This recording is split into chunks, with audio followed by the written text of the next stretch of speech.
განცხადება იმასთან დაკავშირებით, რომ ჩვენ აუგზავნეთ ვინმეს ფინანსების მიღება, ეს არ არის სიმართლე. ჩვენ თქვით, რომ გამჭვირვალე გახადეთ, საიდან ფინანსდებით? კი ბატონო, იქნება გამჭვირვალე, აჭარა ტაიმს ამასთან დაკავშირებით არაფერი არ ემუქრება. რაც შეეხება ბათუმელებს, ბათუმელები განაგრძობს ისეთ არსებობას, სამწუხარო ფაქტი გვაქვს ქალბატონ ზიასთან დაკავშირებით და იმედი მაქვს, რომ მალე გაირკვევა მეთქი სიმართლე, სამართალი იზეიმებს, როგორი იქნება ეს სიმართლე ვნახავთ.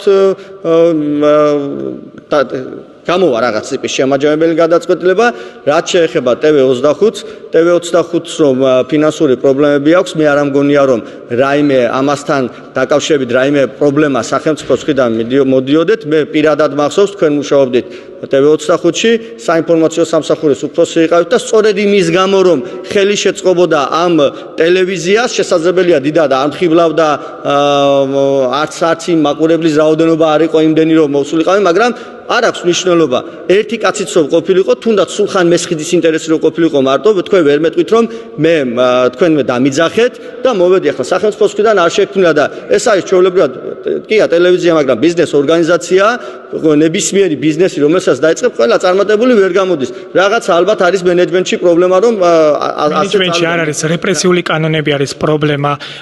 კომპანიები, მათ შორის კერძო სექტორი ვეღარ თანამშრომლობს კრიტიკულ მედია საშუალებებთან, იმიტომ რომ იციან მათი დონაცია უკვე პრობლემას უქმნის ხომ ამ კომპანიებს. ეს არის ჩვენი რეალობა და სწორედ ამიტომ მედია საშუალებები ერთმანეთის მიყოლებით ხრებიან. ეს აჭარა არ არის გამონაკლისი, სხვა რეგიონებშიც უკვე მედია საშუალებები ერთიანი.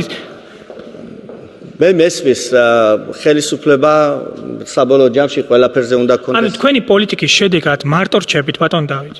ყველაფერზე უნდა ქონდეს ხელისუფლებას პასუხი და ამის ვალდებულება ჩვენ გვაქვს, ეს არის ფაქტი, მაგრამ მე ერთი რამის თქვა მინდა რომ როდესაც რაღაც პრობლემებზე ვსაუბრობთ, იქ ყოველთვის ერთ მხარეს ნუ შეხედავთ. ვერასდროს ვერ მივიღებთ ჩვენ ვერც სასურველ სახელმწიფოს, ვერც სასურველ საზოგადოებას, როცა შეხედულებები გვექნებათ სამხრივი, რომ ვსაუბრობთ, რომ ვიღაცა არაფინანსებს თუ ვერაფინანსებს, გადავხედოთ, რამდენად სწორად იმართება ის კონკრეტული ბიზნეს ორგანიზაცია, იმიტომ რომ ჩვენ გვაქვს ტელევიზიები, რომლებიც წარმატებით ფუნქციონირებენ, მე თუ მკითხავ იმას. სახელმწიფო მედიებს გულისხმობთ ალბათ, ხომ? მხოლოდ სახელმწიფო მედიებს. რომელი ტელევიზია შეგიძლია რომელსაც არ აქვს პრობლემები, ვთქვათ?